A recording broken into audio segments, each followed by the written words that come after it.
قبل از اینکه ویدیو شروع بشه میخوام فقط ازت یک سوال بپرسم. اگر از امروز تا دقیقاً 1 سال بعد هر روز فقط یک اشتباه خیلی کوچیک انجام بدی، به نظرت آخر سال چه اتفاق میافته؟ احتمالاً میگی هیچی، فقط یک اشتباه کوچیکه. اما دقیقاً همین جمله زندگی میلیون‌ها نفر رو نابود کرده. نه یک تصادف، نه یک شکست بزرگ، فقط هزاران اشتباه کوچیکی که هیچ وقت جدی گرفته نشدن.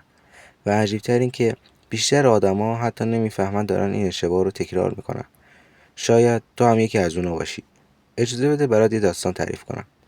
2 نفر با هوش تقریبا یکسان، سن تقریبا یکسان و آرزوهای تقریبا یکسان روزی تصمیم گرفتن زندگیشون رو تغییر بدن. هر دو گفتن از فردا شروع میکنم. اما 5 سال بعد یکی زندگی داشت که همیشه آرزوشو داشت، اون یکی هنوز داشت دنبال انگیزه میگشت. سوال اینجاست، بین این 2 نفر چه فرقی وجود داشت؟ پول؟ نه. استعداد؟ نه. شانس؟ بازم نه. پس چی؟ جواب این سوال از چیزی که فکر میکنی ساده تره. اما قبلش یه لحظه به خودت فکر کن. چند بار گفتی امشب زود میخوابم، اما آخرش تا 2 نصف شب داشتی توی گوشی اسکرول میکردی؟ چند بار گفتی فردا ورزش میکنم، فردا درس میخونم، فردا رژیم میگیرم و اون فردا هیچ وقت نرسید؟ مشکل دقیقا همینجاست. بیشتر آدما فکر میکنن موفقیت با یک تصمیم بزرگ شروع میشه، اما حقیقت کاملا برعکسه. زندگی تو محصول تصمیم‌های بزرگ نیست، محصول تصمیم‌هاییه که حتی یادت نمیاد دیروز گرفتی.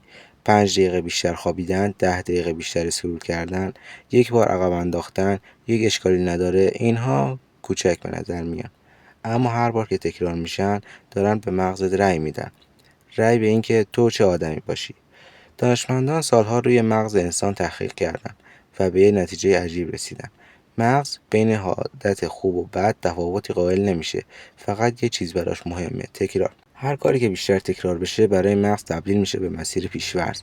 به همین دلیله که اولین روز درس خوندن سخته، اما بعد از چند هفته دیگه لازم نیست خودت رو مجبور کنی. همین قانون برای عادتهای بد هم وجود داره. حالا 2 نسخه از خودت رو تصور کن. نسخه اول: هر روز فقط 1% بهتر میشه. نسخه دوم: هر روز فقط 1% بدتر. امروز هیچ تفاوتی دیده نمیشه. 1 هفته بعد بازم نه. 1 ماه بعد خیلی کم.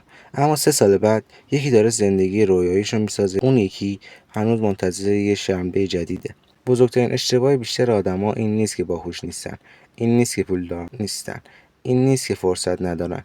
بزرگترین اشتباهشون اینه که قدرت انتخاب‌های کوچیک رو دست کم میگیرن. هیچ کس یک شبه موفق نمیشه و هیچ کس یک شبه شکست نمیخوره. همه چیز از همون انتخاب‌های کوچیکی شروع میشه که هر روز انجامش میدی. اگر امروز فقط یک تصمیم بهتر بگیری، شاید فردا هیچ اتفاق خاصی نیفته. اما اگر همون تصمیم رو 365 روز ادامه بدی، ممکنه دقیقا همون آدمی بشی که فقط امروز آرزوشو داری. و یادت باشه، آینده‌ت را اتفاقها نمیسازن، عادت‌هایی میسازن که هر روز تکرارشان میکنی.